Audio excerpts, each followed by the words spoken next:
Magandang araw, sambayan ng Pilipino. Magandang araw mga kababayan. Kumusta po kayo? Naway na sa mabuting kalagayan kayo. Anuman po ang pagsubok at mga paghamon na ating hinaharap sa mga buhay na ating sinusuong. Kasama niyo po ngayon si Ka Eric sa isa na namang episode ng ating balita at talakayan, mga punto de vista with Ka Eric. Sa oras na ito ay bibigyan po natin ng pagpapaliwanag at ng mga tamang pagtingin. Ito pong ginawa na naman na kabulastugan ng pamunuan ng House of Representatives, no? Talagang bahay ito ng mga magnanakaw at buaya na mga magnanakaw na politiko at walang kabusugan sa pagiging gahaman na maglustay at mag-abuso sa pundo ng ating pamahalaan. Sapagkat bago po mag-break for the Holy Week season at may tinatawag pa silang pa-bonus effect.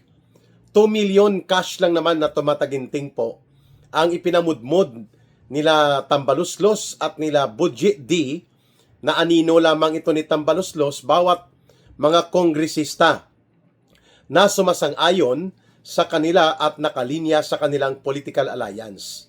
At ang estimated amount na pinamudmod ay hindi bababa po sa 600 million pesos mula sa pundo ng ating mga mamamayan.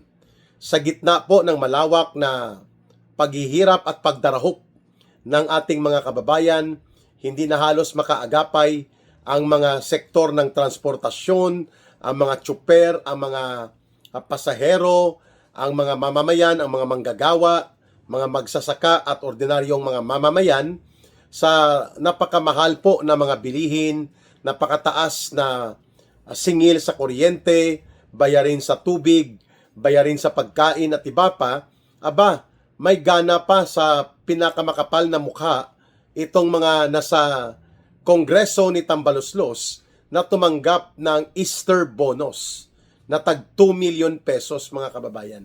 Talagang wala na pong damdamin, no? This is the most scandalous display of insensitivity and callousness. Ano pong ibig sabihin ni Ka Eric? Ito na po ang pinaka-iskandaloso na pagpapakita ng pagkamakapal ang mukha, kapal ng apog, at walang damdamin sa nararanasan na krisis ng sambayan ng Pilipino, itong mga buaya na politiko. Mantakin ninyo, aabot mga kababayan sa 600 million pesos po ang nilulustay at ipamumudmod bilang panunuhol. Inisyal lang ito sapagkat nakaambang o nag-aantay po ang pagpipirma nila ng impeachment complaint na binaluktot nila Romualdez at Marcos dito laban kay Vice President Sara Duterte. Kaya bago po magkaroon ng Holy Week break, imbis na sina po ay magkaroon po ng pananampalataya, pagbabago ng damdamin at kaisipan upang maging matino ang kanilang paglilingkod sa gobyerno, itong mga buaya at mga magnanakaw at kawatan ng mga politiko tumanggap pa ng tag 2 million pesos na cash Easter bonus at tumataginting na aabot po sa 600 million pesos ang pinamudmod sa kanila.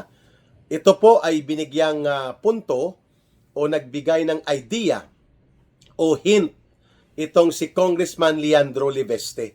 At sinabi niya, kayo na po ang maghanap ng mai-interview ninyo kung sino po ang mga tumanggap ng tag 2 million pesos na sobrang garapal at kapal ng apog na habang nagugutom at nahihirapan ang milyong-milyong Pilipino dulot po ng krisis sa kabuhayan, krisis sa ekonomiya na ibinunga po ng palpak at bulok na panggobyerno ni Marcos at nila Romualdez, may gana pa.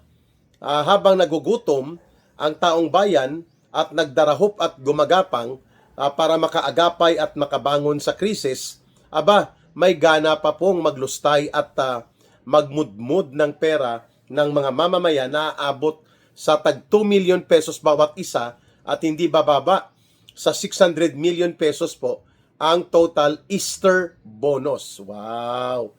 Sarap buhay Parang wala lang krisis ang Pilipinas kung makapag-asta po itong mga tauhan ni Romualdez, ni Tambaluslos, at kasama po dyan si Budget D. no? Kaya nga sa panahon siguro ni Pangulong Duterte nila ito gagawin. Kung siya pa ang pangulo, malamang makakatikim sila sa pagmumura ng matalas na pananalita mula kay former President Rodrigo Duterte. At sasabihan sila, mahiya naman kayo, ang kakapal ng mukha nyo, mga putang ina nyo, ibalik nyong pera na yan. At yan ay kailangan ng mga mamamayan, ng mga mananakay, ng mga pasahero, ng mga tsuper, ng jeepney at ng bus, at ng iba pang mga naggumagamit ng public transportation para sila po ay mabigyan ng suporta at subsidyo sa napakamahal na presyo ng mga produktong petrolyo.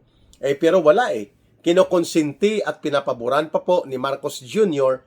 ang ganitong kalapastanganan at kagaguhan ng mga pagbibigay ng tag 2 million bonus bawat isa na aabot po sa 600 million pesos dito po sa House of Representatives ni Tambaluslos at nila Boji D. So, kayo na po mga kababayan ang humusga, malamang ang hindi nakatanggap po dito ng tag 2 million na mga bonuses nila habang grabe ang krisis na kinakaharap ng mamamayan ay yung mga tumutuligsa laban sa mga panlalamang, mga panlilito at panlilinlang nila Romualdez at nila Marcos patungkol sa pagsusulong nila muli ng binaluktot na impeachment complaints laban kay Vice President Sara Duterte. Malamang hindi nakatanggap diyan sila Congressman Kiko Barsaga, Congressman Leandro Liveste, Congressman Igay Erese, Congressman Toby Chanco, sila Congressman Pulong Duterte, mga Duterte Black, hindi yan makakatanggap, no? Pero ito mga magnanakaw na kawatan na party list ng CPP, NPA, NDF at mga party list na mga magnanakaw na politiko, nakakatanggap yan. Baka mahigit pa sa minimum na 2 million pesos bonus ang tinanggap nila. Kasi may mga projects pa na pinarelease din po nila Boji D at nila Martin Tambaluslos nang sa ganun po ay makokontrol nila at madidiktahan sa pamamagitan nito mga panunuhol na kunwari ay bonus, kunwari ay mga projects na dadalhin sa distrito, itong mga buaya at mga sakim at gahaman sa pera ng mga kongresista. So mga mahigit 300 po ito ang nakatanggap nito ng panunuhol in the guise or in the disguise ng kunwari Easter bonus na tag 2 million pesos at hindi bababa po sa mga tag 100 million to 200 million pesos na mga projects supposedly para sa mga distrito nila. So ito po ay ginamit din nila noon last year nang ipinipilit at itinutulak ni Marcos at nila Romualdez ang impeachment complaints laban kay Vice President Sara Duterte. Subalit sa sobra nilang pagmamadali at gusto nilang i-shortcut ang mga fundamental na prinsipyo sa batas at sa konstitusyonal na kalayaan at demokrasya kagaya ng due process of law at ang equal protection of law ay sinortcut nila at nilabag nila ito kaya nakita po ito ng Korte Suprema at ibinasura tuluyan itong last year nila na maniobra sa impeachment. Pero last year din po, according to Congressman Toby Chanco, habang sa kasagsagan ng pagpapapirma at pagpapalusot nitong binaluktot nilang impeachment complaint last year, nagpa-release ng nauna 90 billion. Yun pala umabot sa 250 billion pesos. Accordingly, ito ang kabuang panunuhol ng last impeachment operations noong 2025. Mga kababayan, umabot po sa 250 billion pesos in the form of projects. Pero sa totoo lang, mga convertible to cash. Pwedeng pirahin, pwedeng pagkakitaan, pwedeng ibenta. Yung allegedly mga projects na nagkakahalaga ng 150 million pesos to 200 million pesos bawat kongresista. Kaya umabot po sa mga hindi bababa, kulang-kulang po sa 250 billion pesos na pera, pundo ng mamamayan ang ginamit sa panunuhol noong nakaraang baluktot at tuluyang na ibasura na impeachment complaints noong 2025. Ngayon, inuulit na naman at inuulit po nila Martin Tambaluslos at ng kanyang anino na si Boji D na gumamit po ng ganitong gimmick. Panunuhol pa rin ang kanilang nakikita at isa dyan, itong tag 2 million pesos na Easter bonus habang nagmumulagta ang mata ng mga milyong-milyong Pilipino na hindi makakumpleto po ng 3 beses na pagkain sa araw-araw, nagmumudmud at namumudmud ng pera ng taong bayan itong mga kurakot na mga tauhan ni Marcos sa sindikato. Lalo na po sa pangunguna nila Boji D at nila Tambaluslos. 2 million pesos para po sa tinatawag nilang Easter bonus na nag-aabot po sa kabuuan hindi bababa sa mga 600 million pesos po ang pwedeng nakuha ng mga kongresistang ito na karamihan sa kanila ay nagpapasuhol at sinusuhulan po nila Martin Tambaluslos para makontrol at madumina at madiktahan ang kanilang pagsang-ayon dito sa panibago at pangbabaluktot na naman na impeachment operations versus the Vice President. Pero may hangganan po ito lahat kasi mamarkahan po natin itong mga kongresistang ito at ibubulgar natin ang kanilang gimmick na pakunwa-kunwarian. Magkakaroon sila ng Easter bonus, ginamit pa nila ang Semana Santa para magnakaw at magpasasa sa kaban ng bayan, mga walang hiya talaga, no, mga kababayan. At samantala naman po, umaabot na ang presyo ng produktong petrolyo sa halagang 110 to 120 pesos per liter ang diesel at mga 98 pesos per liter ang gasolina. Tuloy-tuloy din po ang pag-ambang ng pag-angat ng presyo sa bayarin ng mga kuryente, tubig at pagkain. Wow! Tuloy-tuloy at samantala, ito pa ang isang malaking balita din. Itong patuloy na pagmamaniobra ng mga finance team ni Marcos Jr. para po maibenta ang mga prime real properties na pagmamay-ari ng gobyerno. Kagaya po ng mile long property sa Makati yata ito or area ng Mandaluyong na ginamit ng Philippine Daily Inquirer ng walang lease payment for the last 25 years, no, sa mga mamamayan sa gobyerno natin at dumating po sa pagkakataong ito nang makita ito at nalaman ni former President Duterte, pinabawi po ito ang mile-long property at pinalayas at pinaalis po dyan ang Philippine Daily Inquirer.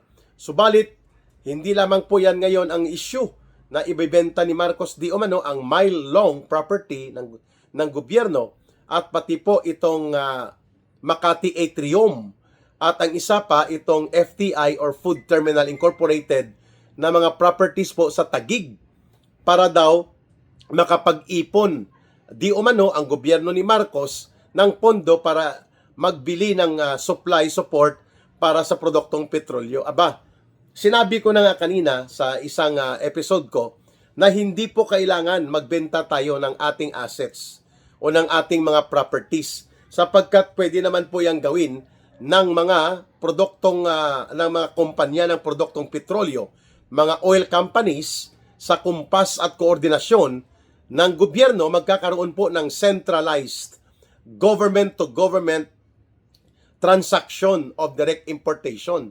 Ibig sabihin po ay gobyerno na ang mag-aangkat ng mga produktong petrolyo, makikipag-usap ang gobyerno sa presyo na mas bababa at direkta po ang pagsusupply pansamantala mula po sa government side dahil nga po sa kalagayang panglipunan ngayon na walang kasiguruhan na mapapatigil kaagad ang namumuo na mga hidwaang tunggaliang armado sa pagitan ng bansang Iran at ng bansang Israel at bansang Amerika na ngayon ay nagdudulot na po ng malawak na regional crisis sapagkat nandyan po nanggagaling sa rehiyon na ito ng Middle East ang pinakamalalaking supply ng produktong petrolyo, including ang ginagamit po ng Pilipinas.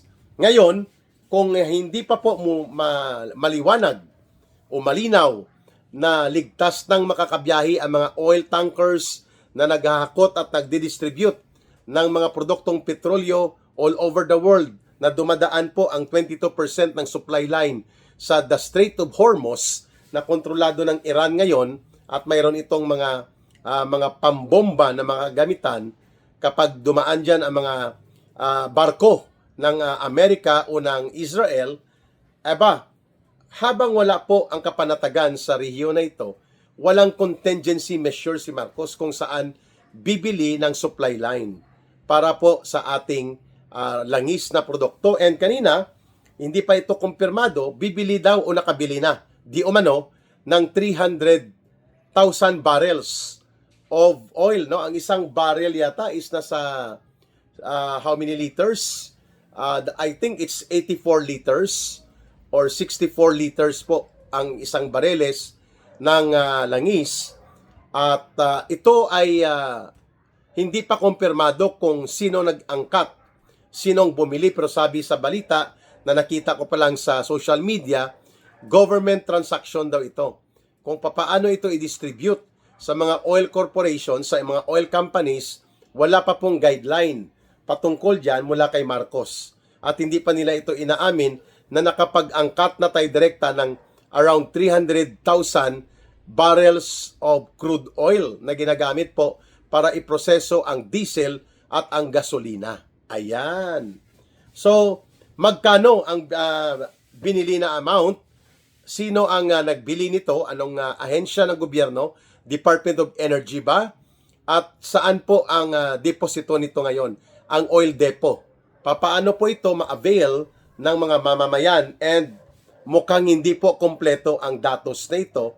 Kumalat lang ito sa social media that there is now a delivery of around 300,000 barrels of crude oil. Pero hindi naman po ito lantad na ipinaliwanag ng gobyerno ni Marcos na mayroon nga silang transaksyon ng government to government para magkaroon po ng centralized importation. Babantayan din po natin ito sapagkat nakapending din ang paghingi ni Marcos Jr. ng emergency powers at least for the next 60 days to 90 days mula sa Kongreso.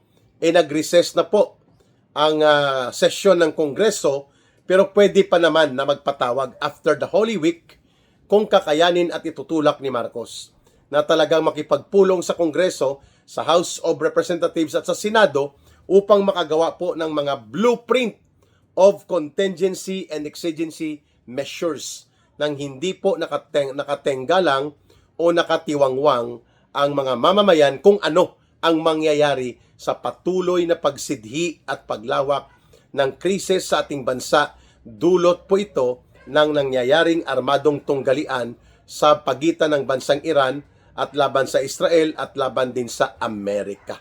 Ayan, magandang pagkakataon nito na pag-usapan na rin natin ito, ang mga pangyayari may kaugnayan po sa krisis sa industriya ng langis, mga kababayan. So, malaking bagay sana at malaking tulong kung ang almost or more than 600 million pesos na pinamudmod lamang nila Boji D at nila Tambaloslos at with the consent of Marcos Jr. dahil hindi siya pumalag, malaking tulong sana ito sa pag-subsidize ng mga pamasahe at pati na po sa pagpapakarga ng fuel ng ating mga pampublikong transportation na ating mga kawawang tsuper na nabubuhay dito. Abangan po natin ang iba pang balita at talakayan with Ka Eric sa susunod pa nating diskusyon at huwag nating bibitawan na ganito po kakapal ang apog, ganito po kakapal ang pagmumuka at walang kakayanang mahiya o magkaroon ng hiya itong gobyerno ni Marcos at nila Romualdez sapagkat namudmod pa ng Easter bonus at kung ano-anong panunuhol na kunwari ay proyekto habang nagkakaroon po ng malawak at pwedeng malunod ang buong bansa sa posibilidad ng malakihang krisis na sasambulat at ito ay hahambalos sa mamamayang Pilipino. So mga kababayan, huwag nating kalimutan ang ating GCash line of support sa People's Advocacy Center na Bangon Sambayanan na pinamumunuan po ni Ka Eric. Ang numero natin for your support na pwedeng mag-send sa GCash 1 peso, 2 pesos, 5 pesos, whatever you wish. Importante, sincero po at bukal sa kalooban. Ang numero na gamit natin for GCash and line support ay ang 0916 0916-308-7710. 0916-308-7710. Mga kababayan. Rohilda Celis po, kay Langging po ang pangalan niyan. Maraming salamat mga kababayan sa inyong pagsuporta at pagsubaybay at pagtangkilik sa Ka-Eric Celis YouTube channel at sa ating Bigwas ng Agila with Ma'am Lorraine Maribadoy at sa ating Ka-Eric Jeff Celis Facebook account. Mahalin po natin ang bansang Pilipinas. Walang ibang magmamahal nito kundi tayo ring mga Pilipino. Para sa Diyos at sa Pilipinas nating mahal, may God bless everyone and may Allah will be with those who are Muslim brothers and sisters. Muli, maraming salamat. Bye for now. Ito po si Ka-Eric.